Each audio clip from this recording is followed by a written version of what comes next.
Here in Laos, Help Leadership International is partnering with the Department of State Office of Weapons Removal and Abatement and the Ministry of Health to provide mental health training focusing on UXO victims and their families. I'm proud to be here supporting the impressive leadership of HLI in the healthcare sector as they respond to the needs of the victims of UXO accidents. Thank you for the partnership that we're seeing here as you try to help those victims of UXO. Thank you. HLI's mental health team will provide training on anxiety and depression, PTSD, and suicide prevention. For UXO victims, their mental health issues often are not addressed. This is because there's no mental health services available at all at provincial level.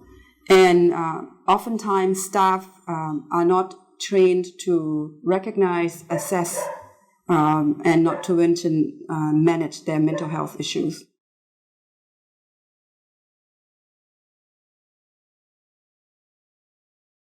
And what I am learning here in Laos is that the symptoms that we in America would identify as the cluster symptom, anxiety disorder or a depressive disorder, the folks here in Laos, they do have words for them.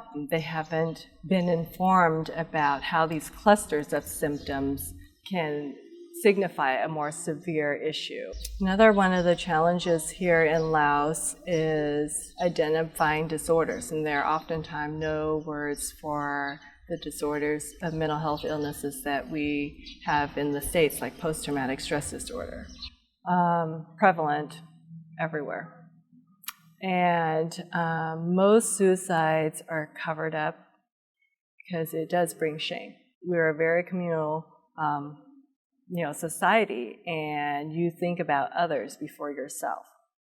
And for you to think about yourself and kill yourself, that goes against all teachings, your parents' teaching, your society's teaching, so then it brings a lot of shame to the family.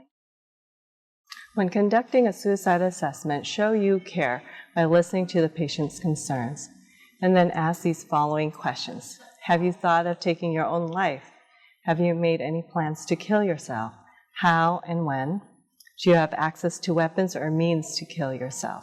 For instance, like drinking poison or shooting yourself, or stabbing yourself with a knife. And then ask, have you ever tried to kill yourself in the past? If so, how long ago was this? How did you do it? If the patient answered yes to the above questions, create a safety plan with the patient. Step 1, identify warning signs that the patient may be suicidal. Have patients describe thoughts, mood, situations, and behaviors that would trigger distress. For example, the patient isolating oneself all day from everybody. Step 2, ask what the patient can do to distract themselves from these thoughts or behaviors without help from others.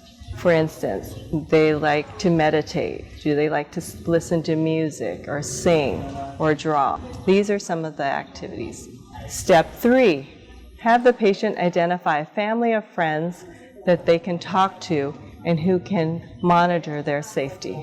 Step 4, help identify mental health professionals or culturally appropriate professionals to assist the patient or families and whom they may contact in the event that the patient cannot keep themselves safe. It is also important to encourage positive lifestyle changes like establishing eating healthy habits, healthy sleeping habits, and encouraging engagement in activities with peers and families.